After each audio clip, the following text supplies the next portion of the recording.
My wife gave my dog away while I was on a business trip, so I took the house, the furniture, and left her completely alone. I'm a 34-year-old man, and I swear to God, my dog Max saved my life more times than I can count. He was there when my dad died of a sudden heart attack. I remember curling up on the bathroom floor, sobbing so hard I couldn't breathe, and Max just laid next to me, one paw on my leg, like he was telling me it was okay to fall apart. He was there when I lost my job during the pandemic and thought about ending it all. He sat by the front door for hours every night while I sat in the dark, thinking, waiting, hoping I'd stay. Max was my family before I had a wife. Before anything, when I met Sarah, she pretended to love him. Said he was sweet. Even posted cute selfies with him on Instagram. I should have looked closer. Her smile never reached her eyes when Max was in the frame. Still, I thought, maybe she just needs time. Max is a golden retriever, gentle, loyal, the kind of dog that makes strangers smile in public. But as soon as we got married, the comments started. Do we really need him on the couch? He's always shedding. My allergies are acting up. And the worst one, it's like you love that dog more than me. I laughed it off. Kissed her cheek. Brushed Max and vacuumed more. I didn't think I had to choose. I thought love was about making room. But one week I got called to Chicago for a last-minute business trip. 6 days. Sarah said, "Don't worry, I'll handle things here." I kissed Max goodbye and told him, "I'll be back before you know it, buddy." I didn't realize those would be the last words I ever said to him in our home. The first 2 days of the trip were normal. Sarah texted a few updates, nothing about Max. Just stuff like the dishwasher's acting up or the neighbor's kid is annoying again. By day 3, the energy in her texts changed. Dry. One-word replies. No, I love you. No emojis. I tried brushing it off.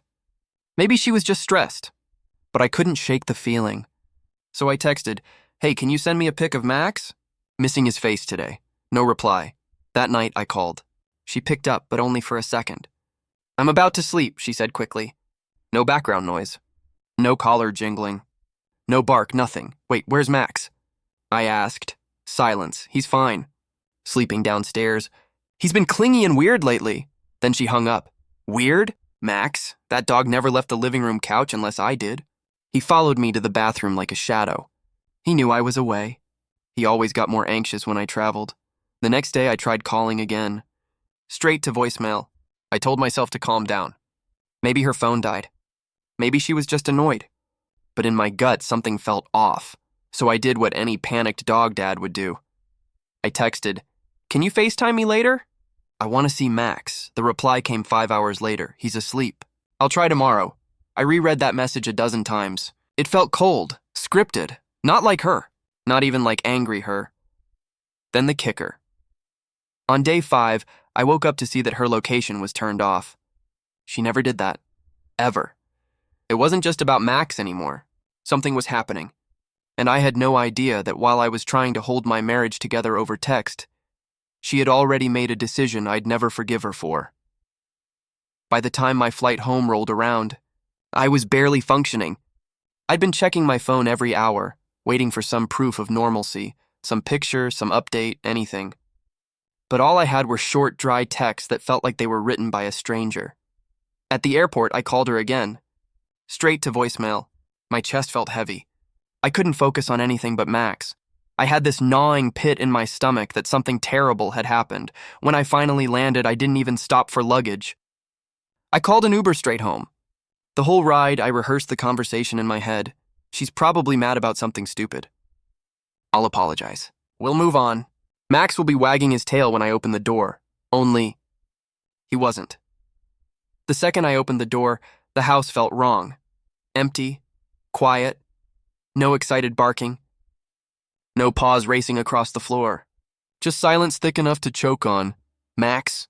I called out. Nothing. His bed, gone. His toys, gone. His leash, gone. Even the food bowls from the kitchen floor were missing. Sarah was sitting on the couch, scrolling through her phone like nothing happened. I asked, voice shaking, "Where's Max?" She looked up with this strange calmness and said, "I gave him away." I froze. I actually thought I misheard her. "You, what?" "He's gone." It was too much. "You were obsessed. He was ruining our house, our peace, our marriage. I could barely breathe. You gave away my dog while I was gone? She sighed, rolled her eyes, and said, You need to grow up. He's just a dog. I swear something inside me snapped in that moment. Not in anger, something colder. Because for the first time, I realized my wife wasn't just cruel. She was calculated. I stood in the living room like someone had just hit me with a bat. My chest felt hollow. My ears were ringing. You did what? I whispered again. Sarah stood up and crossed her arms, like I was the one being unreasonable. You're acting like I killed someone.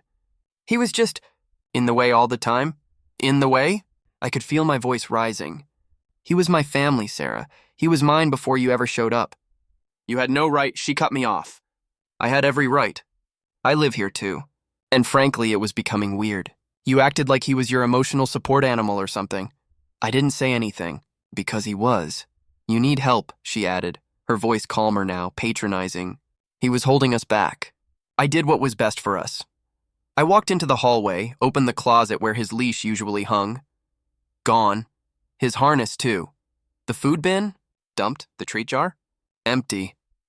She hadn't just rehomed him. She erased him. I turned to her and said the first thing that came to my mind. Where is he? I dropped him off at a shelter 2 towns over. I told them he needed more space. Some family probably already adopted him. Let it go. Let it go. That phrase lodged itself in my throat like broken glass. I stormed out, got in my car, didn't even know where I was going, just drove. I kept picturing Max, confused, tail wagging at strangers, waiting for me to come get him. He didn't know he'd been abandoned. He didn't know the person who handed him over was someone I once promised forever to, and as the highway lights blurred past, one terrifying thought kept spinning in my head. What if I'm already too late? I didn't sleep that night. I couldn't. I stayed up searching for every animal shelter within a 100-mile radius, calling them one by one as soon as they opened. Most of the people I talked to were kind, but confused. We get dozens of dogs every week, one woman said. Do you have a microchip number? I did, but the tag was still registered to our old vet in another city. I updated it years ago, but now, I was unsure if the info ever processed.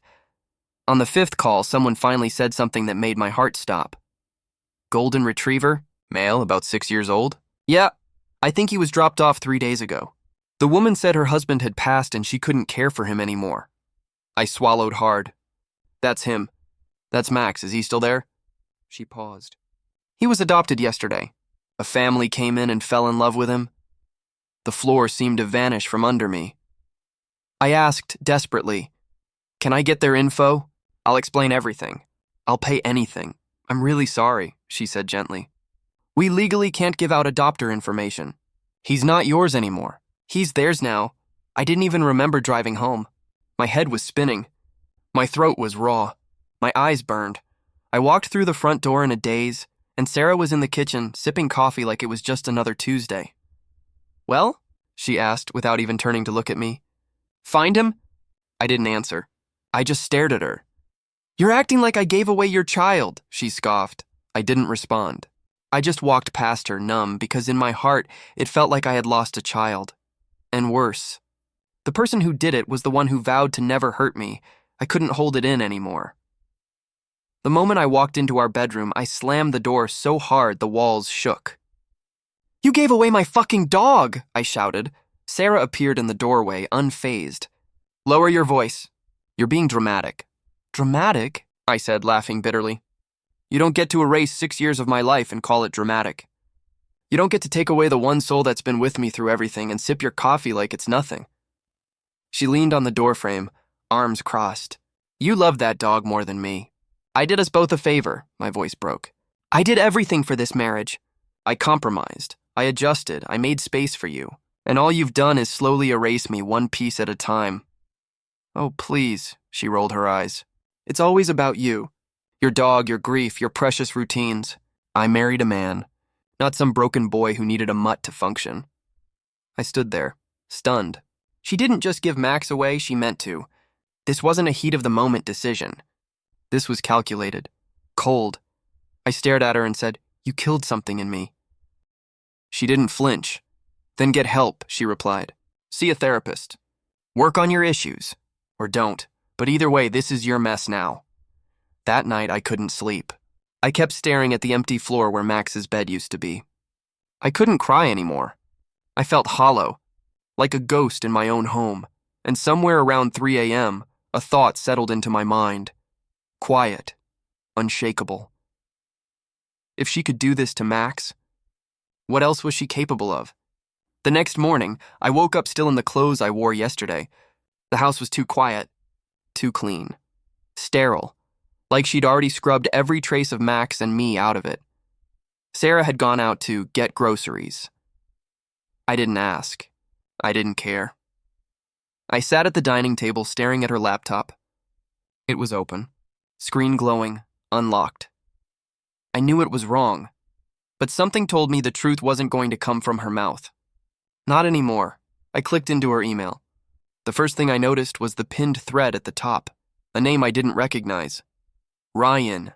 I opened it, and my stomach turned. He's obsessed with that dog. Once it's out of the way, maybe he'll grow up.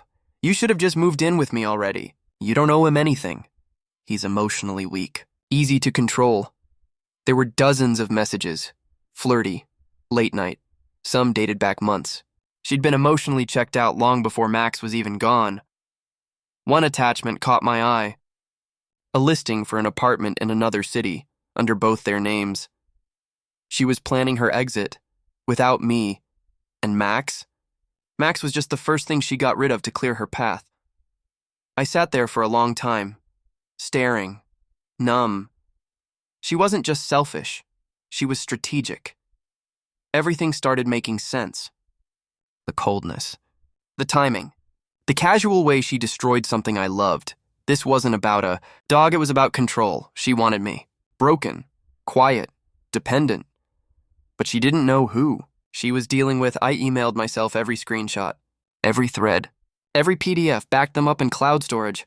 3 copies, because if she thought I was weak, she was about to learn what loss really looked like. That night, I couldn't stop replaying her words. The emails, the betrayal. I sat on the edge of the bed, our bed, and felt like a stranger in my own skin. Then a single sentence came back to me from 2 years ago, when we were planning the wedding. It's just a formality, just in case.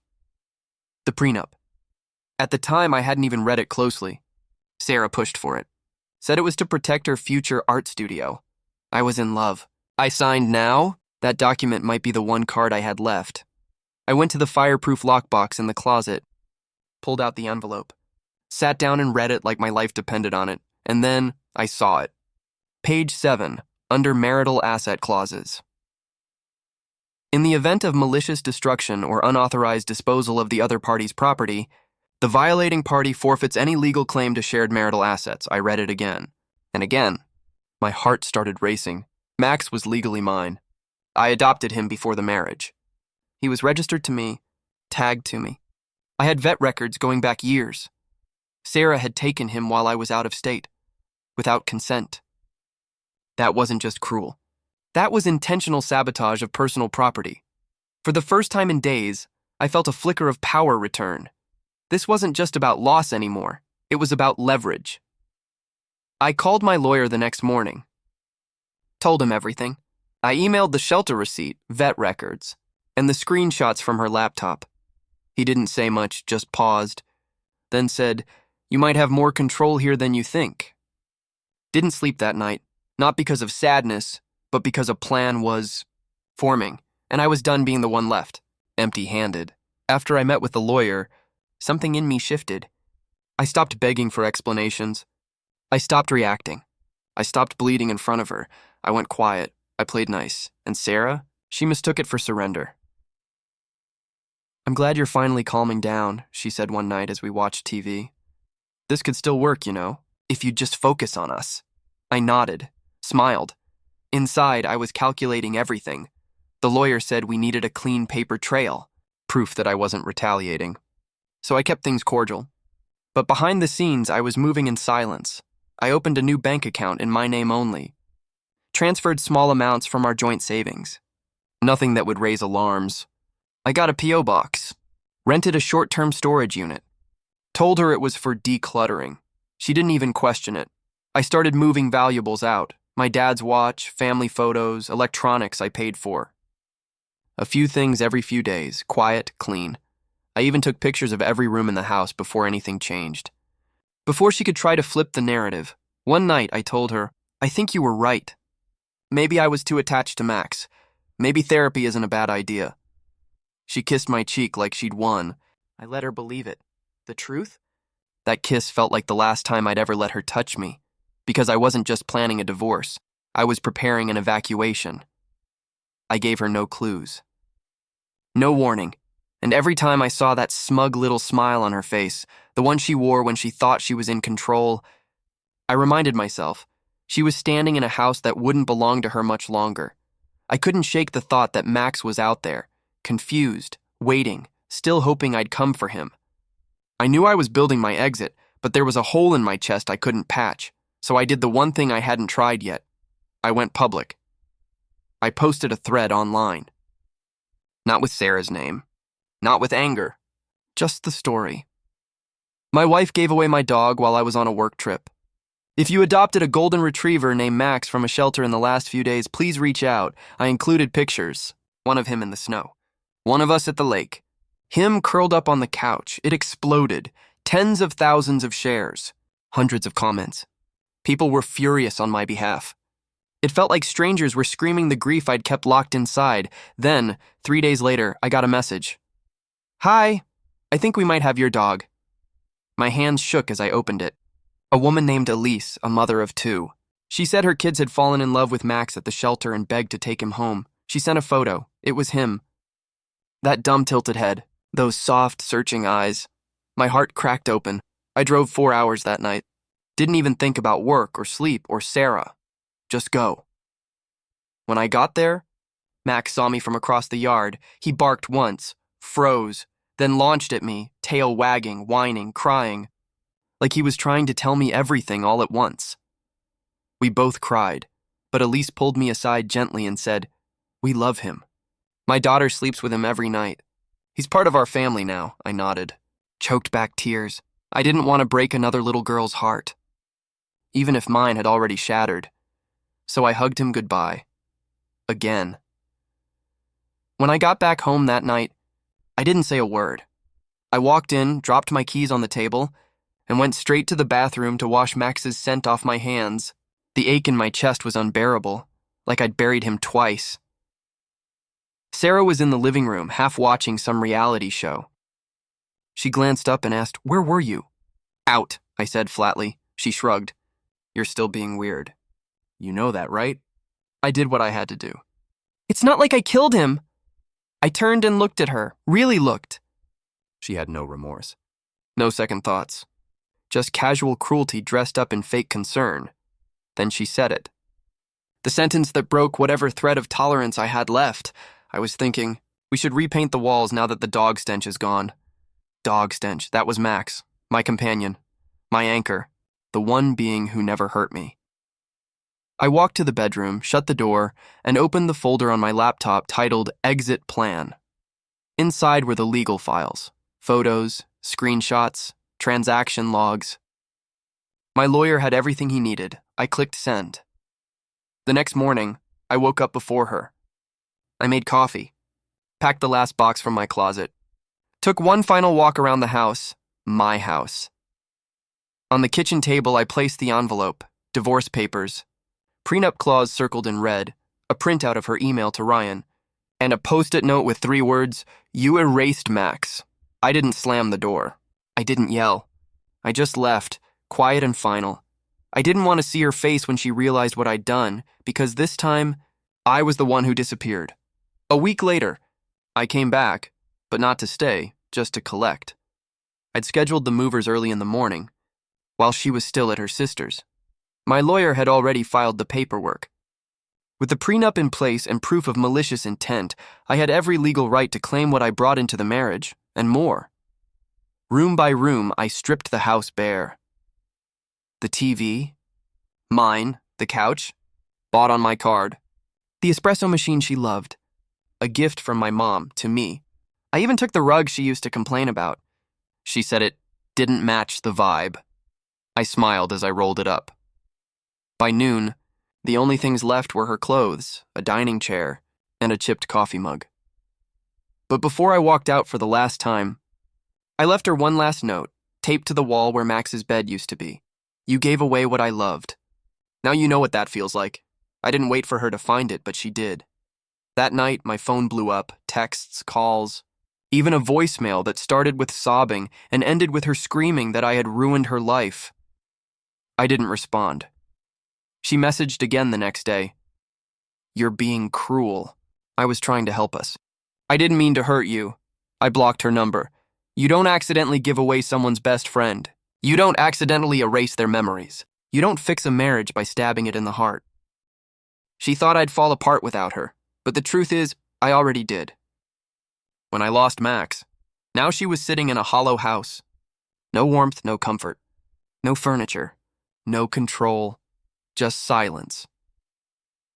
The same silence she left me in when she shut the door on my best friend.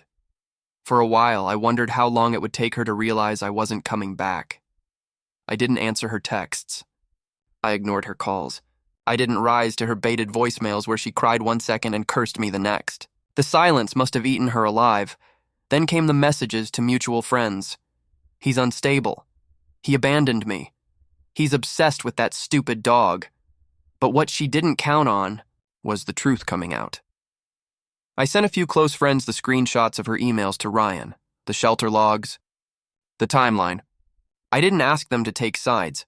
I just showed them the facts, and facts don't lie. Soon she was telling one story to one group and a completely different version to another. People compared notes. Whispers started. Her social circle began to shrink. Her Instagram, once full of couple selfies and art projects, went quiet. A week later, she posted a long, vague rant about betrayal and being misunderstood. Someone commented, "Didn't you give away his dog while he was out of town?" She deleted the post. Then she deactivated. I started getting messages too, but not from her. From people I hadn't talked to in years. "Hey, I saw your post about Max. That was fucked up. I hope you're okay. Bro, I had no idea. If you need anything, let me know."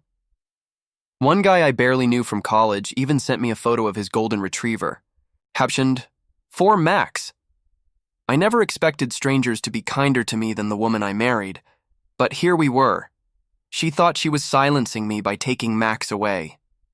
Instead, she made sure everyone heard my story, and for once I wasn't the one explaining myself. I signed the lease on a small apartment downtown. Nothing fancy. Just 2 rooms, lots of sunlight, and silence I finally chose, not the kind forced on me. The first night I moved in, I sat on the hardwood floor, still surrounded by boxes. There was no barking. No Sarah, no tension hanging in the walls like smoke, just me, and the quiet hum of a second chance. I didn't bring much with me. A few framed photos. My books, my dad's watch. The couch Max used to nap on. I couldn't leave that behind. It still smelled a little like him. I started therapy the following week. I didn't walk in trying to be brave or strong. I just told the truth. I lost my dog, I said, and it felt like I lost everything else with him. The therapist nodded slowly. You didn't lose everything. You lost what was hurting you. That stuck with me, so I started doing little things. Cooking again. Sleeping with the window cracked open. Walking around the block in the evenings, just like I used to with Max. And then something unexpected happened. A shelter I had contacted before reached out. "We know you can't have Max back," they said, "but we're always looking for weekend volunteers. If you ever want to walk dogs, let us know." That Saturday, I showed up, nervous, awkward, like a kid starting over. They handed me a leash and a shaggy, nervous lab mix came out of the kennel. She looked at me with the same guarded eyes I'd seen in the mirror for months. We walked in silence for a while. Then, slowly, she leaned her body against my leg, just like Max used to. I smiled for the first time in what felt like forever. I couldn't rewrite the past. But maybe, just maybe, I could start writing something new. One night I sat at my desk, staring at a blank document on my laptop. The cursor blinked like a heartbeat. Steady. Waiting. So I wrote a letter. Not to Sarah, not to myself, but to Max. "I'm sorry I wasn't there to protect you. I'm sorry I left you with someone who never saw your worth. But I hope, wherever you are, you feel safe, loved, home. I wrote about our late-night walks. The time he dragged me into a lake midwinter because he thought it was funny. The quiet moments when I cried into his fur and he didn't move until I stopped. By the time I finished, my keyboard was wet with tears. I didn't know what to do with it. So I posted it anonymously in a pet loss forum, just to let it out. I expected nothing, but what happened next caught me off guard. The post went viral. Comments poured in from around the world. People shared stories about their pets, about toxic relationships, about grief they never got to voice. One woman wrote, "I was about to go back to my abusive ex. Your post stopped me." Another said, "I always thought I was crazy for grieving my dog more than my divorce. You made me feel normal." I realized something then. Maybe Max was always more than just mine. Maybe his loyalty, his love, his loss, was meant to echo wider than just the walls of our home. He saved me. And in sharing his story, maybe he was still saving others. Sarah took away something I loved, but she couldn't take the imprint Max left on my life. Or the people he touched without ever meeting them. That letter was the goodbye I never gotta give him, but it was also the beginning of something else. Peace. It's been almost a year now. I haven't seen Sarah, haven't heard her voice. I wouldn't recognize it if I did. The divorce finalized 3 months ago. Clean. Quiet. I got the house. She got her silence. There was no courtroom drama. Just signatures, documents, and the last message she ever sent. "You cared more about a dog than your wife." That's sad. I never replied. Because what I wanted to say, what I needed to say, was far too big for a text, so I'm saying it here. Yes, I loved that dog more than I loved you. Because he never lied to me. He never manipulated me. He never made me question my worth or beg for basic respect. You gave away the one piece of my heart I didn't even know I still believed in, and when you did, you showed me exactly who you were, so I did what you never expected. I walked away. I rebuilt a life from the wreckage you left behind, one filled with peace, with purpose, with people who see loyalty as something sacred, not inconvenient. Max isn't here, but in some ways, he never left. He's in every quiet evening walk, every dog I help at the shelter, every stranger I talk to who says, "Your story reminded me I'm not alone." I miss him every day. But missing him doesn't destroy me anymore. It reminds me that I'm capable of love, of healing, of starting over without bitterness burning behind my teeth. As for you, I don't wish you pain, but I hope that one day in your quietest moment, you realize what you threw away, what you chose to destroy. And I hope the silence of that empty house echoes louder than any bark ever did. You gave away my dog. I gave away the life you no longer deserve to be in.